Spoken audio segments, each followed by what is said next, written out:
Olá pessoal, boa noite. Hoje eu vou apresentar mais uma atividade que o meu professor solicitou que nós fizéssemos. Então, como está escrito aqui, o professor pediu que nós escolhêssemos um dos algoritmos que já implementamos em atividades anteriores e reescrever o código utilizando funções, simplesmente isso. Eu escolhi um código que eu considero relativamente fácil, que é um código que calcula se dois números são múltiplos ou não. Simples, assim.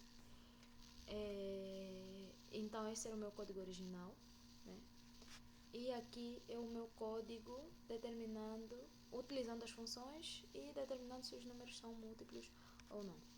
Então, as principais diferenças entre eles é que aqui no código, no código sem funções, o Python realiza a estrutura de forma linear ou descendente. Primeiro, ele solicita que o usuário coloque os valores de A e B e logo ele faz o cálculo se eles são múltiplos ou não são.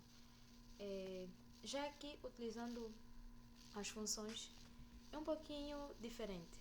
Antes de darmos realmente a instrução do que o Python deve fazer, do que o código deve fazer, nós criamos as funções, né? Aqui com os devs. Criamos cada função e lá colocamos as especificações do que é que cada uma deve fazer. Por exemplo, aqui a função, o def ler valores, ele lê dois inteiros e retorna como uma tupla, né? Numa linha, por causa do map e o ponto split separa eles por espaço. E aqui o def são múltiplos, retorna true se A e B forem múltiplos entre si. Ou seja, ele vai retornar true se A dividido por B e o resto, divisão inteira nesse caso, né, por B, der um resultado igual a zero, ou B, divisão inteira por A, o resultado der zero, ele já diz que eles são, ele vai retornar um true. Essa é a expressão correta. Vai retornar um true. Aqui na função mostrar resultado, ele vai fazer o print, né? Que se o resultado for um true, ele vai imprimir são múltiplos. Se o resultado for um false, ele vai imprimir não são múltiplos, né? Então, e aqui a função do main, né?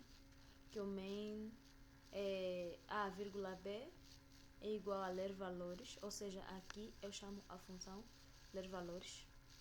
Depois, o resultado é igual a são múltiplos, A e B, ou seja, essa função aqui. E o mostrar resultado, que é essa função aqui, né? Ou seja, estou a chamar mostrar resultado. Tudo isso dentro dessa função aqui. Então, para executar o programa, aqui na linha dos defs, porque tem que ter atenção com a indentação, né? Eu já sei que depois disso tudo, essa é a instrução que ele vai fazer. Então, ele vai fazer cada uma dessas aqui. Primeiro vai ler valores, depois ver se são múltiplos, depois mostrar o resultado, depois o main, e aqui ele vai começar a executar. Então, o main chama ler valores, o ler valores devolve os dois números, nesse caso A e B.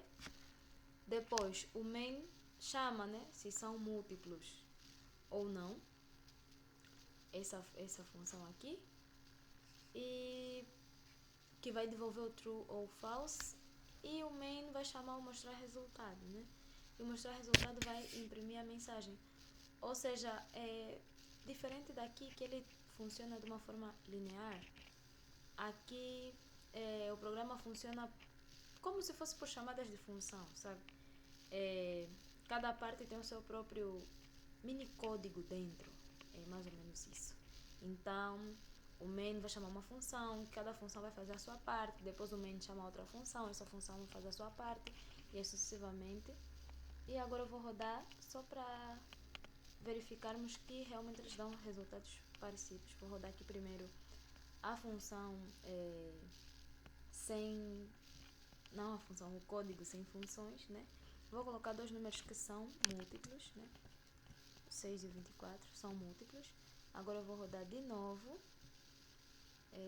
mas vou tentar com dois números que não são múltiplos. Por exemplo, o 6 e o 25. não são múltiplos. Vou testar com os mesmos números para dar para verificar aí que realmente os códigos fazem exatamente a mesma coisa. Ai não, cliquei no botão errado. Então, aqui, né? Coloco de novo 6 e o 24, são múltiplos. E mais uma vez, eu tento com o 6 e o 25. Não são múltiplos. Logo, esses resultados aqui são daqui, do nosso exercício feito, nosso código feito com funções. E esses aqui são daqui, nosso código feito sem funções. Logo, dá pra ver que eles fazem exatamente a mesma coisa, só essa diferença técnica mesmo sobre como cada código foi escrito, qual a lógica foi utilizada. Funções são boas. Se a gente quiser reutilizar em algum momento essa função para alguma outra coisa, aí é muito fácil de reutilizar. Coisa que talvez não seria tão fácil aqui no código sem funções, mas é isso por hoje.